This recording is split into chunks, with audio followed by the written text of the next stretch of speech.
Welcome to the Porn Reboot podcast, where you get practical tips to gaining control over your porn or sex addiction.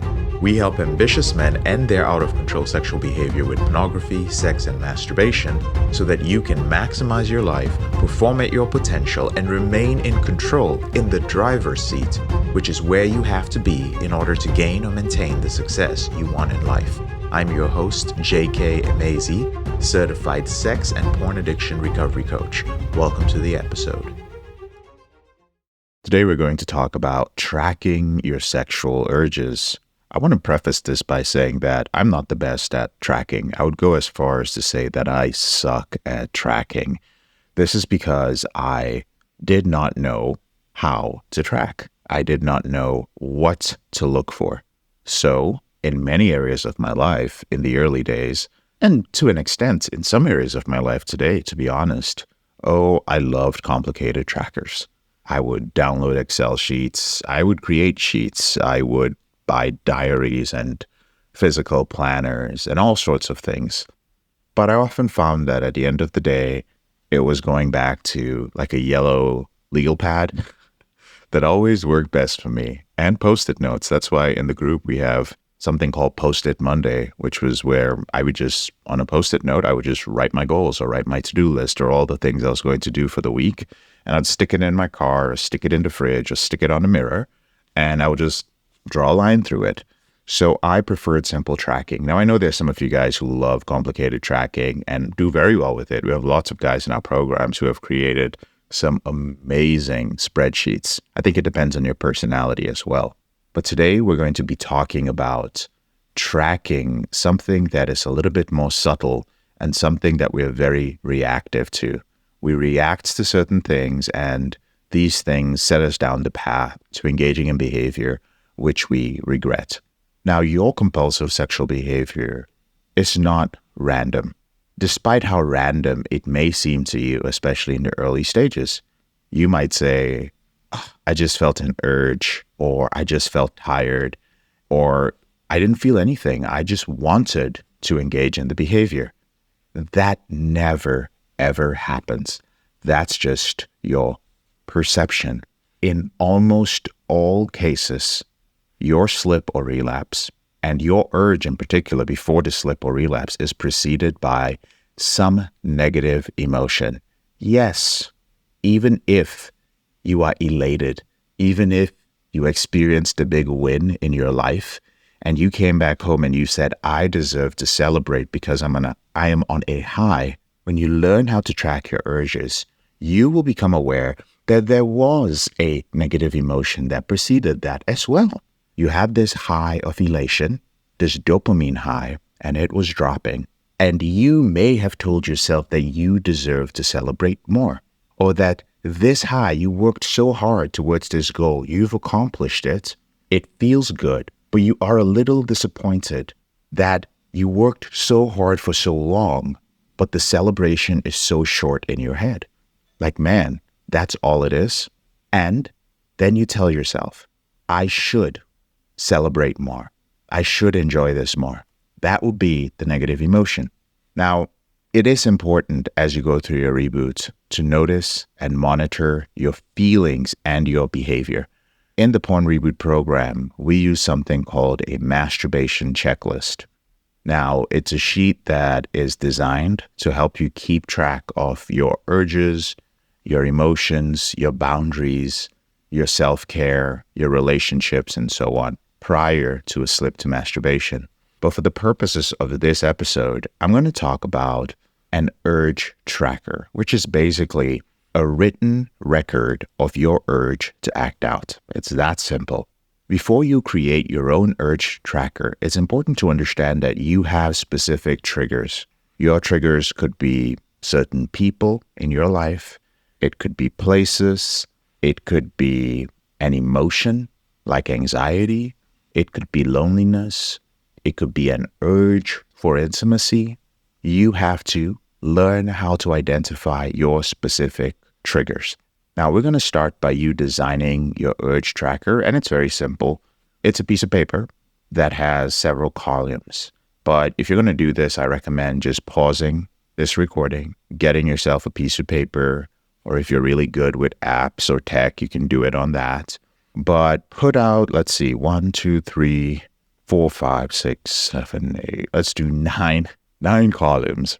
And on the first column, you're going to write the date and time. On the second column, you're going to write what was going on before the urge. So were you tired? Were you stressed out? Were you lonely? Were you consuming a substance like alcohol? On the third column, you're going to rate the strength. So write strength on a scale of 1 to 10. So strength 1 to 10, and then you will write the strength of that urge. It could be a 2, a 3, or 4. My overthinkers, those of you who are already overthinking this, be very wary. Overthinking is sometimes a defense mechanism of your addict subpersonality to prevent you from taking action. Your overthinking can be something as simple as, I can't really tell the strength of the urge. It could be a 2, it could be 5. Just fuck that. Strength of the urge on a scale of 1 to 10. The next column, write the length of time for which it persisted. Did it persist all through the day? Was it on and off? Was it for about an hour? Was it for a few minutes? Was it for a few seconds? In the next column, you're going to write out, did you act out? Yes or no? Yes/no. Act out simply means, did you view pornography? Did you masturbate? Did you engage in the behavior that you've been trying to avoid? On the next column, if it's a yes, then write out how long and the type of acting out behavior it was. Were you edging? Were you edging to something on Instagram or social media or to a picture? Or did you actually access pornography and masturbate to it? Did you masturbate to completion? You can decide the type. Did you try to meet up with somebody in person? Or did you just edge to that?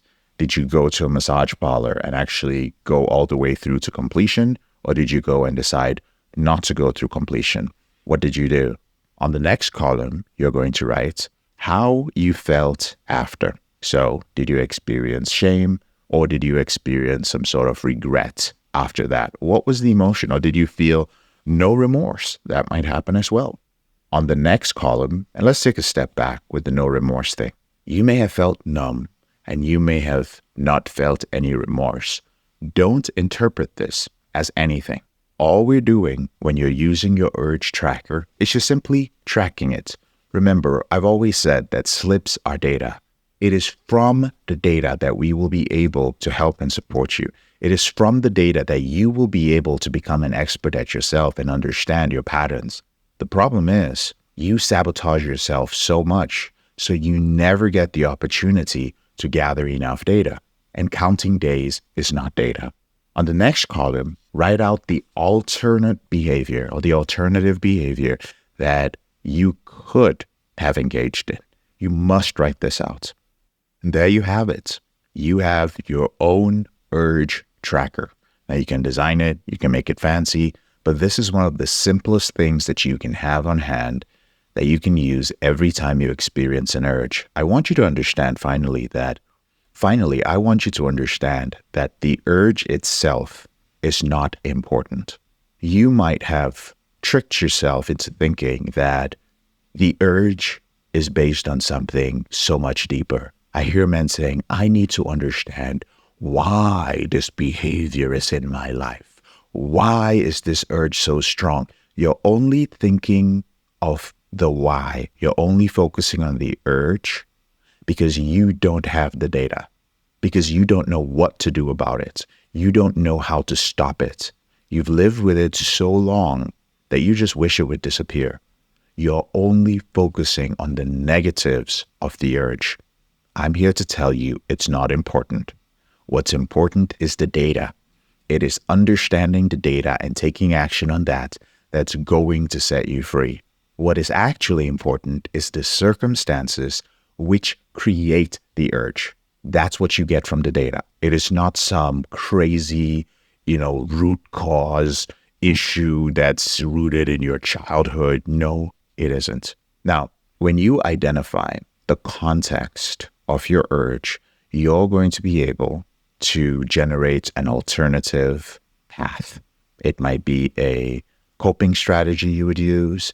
It might be something that you add on to your self-care or an adjustment to your self-care, something like better sleep, taking breaks between work so you don't get too stressed out, spending more quality time with your spouse so you can generate intimacy. It might have something to do with boundaries you set. If you don't know what strategy to apply, if you don't know what to do after you've gathered the data, feel free to get on a call with one of our Reboot strategists. One of their jobs is to help you strategize and come up with a plan that you can use to manage your urges as well. And finally, I just want to say that whatever strategy that you come up with or you come up with us, it will not feel better than the immediate gratification that you're going to get from orgasm and viewing pornography. I just want to make that clear. I think that's a very important expectation to set, because you will miss the excitement of orgasm. You will miss the excitement of novelty, of going on this fantasy land adventure.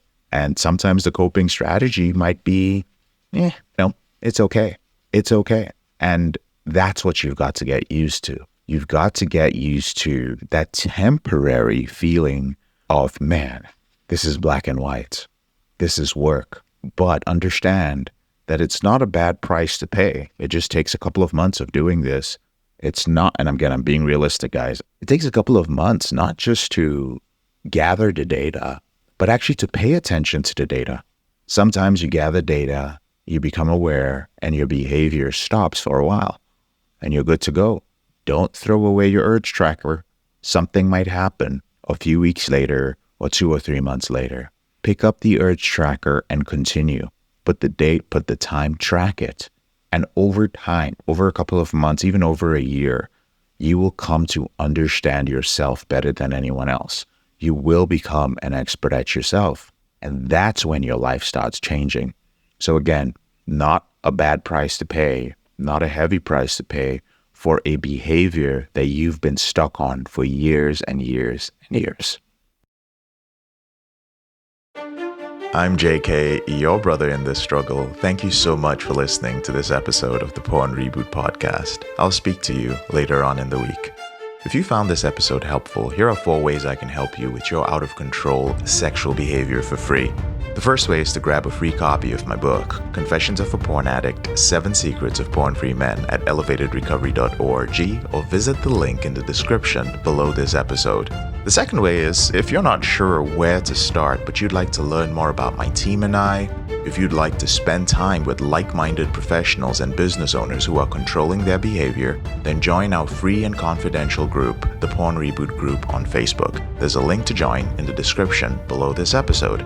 The third way is, if you need help right now because you have a burning issue, your behavior with pornography is hurting you mentally or emotionally, you're about to lose your relationship, you want to live up to your potential, be an authentic man, and free yourself from shame, guilt, and underachieving, then click on the link in the description below this episode that says free coaching call. And the fourth way is to leave us a 5-star review if you enjoy this podcast, so that we can reach more men who are struggling in silence and bring back the lessons we learn from coaching them to freedom.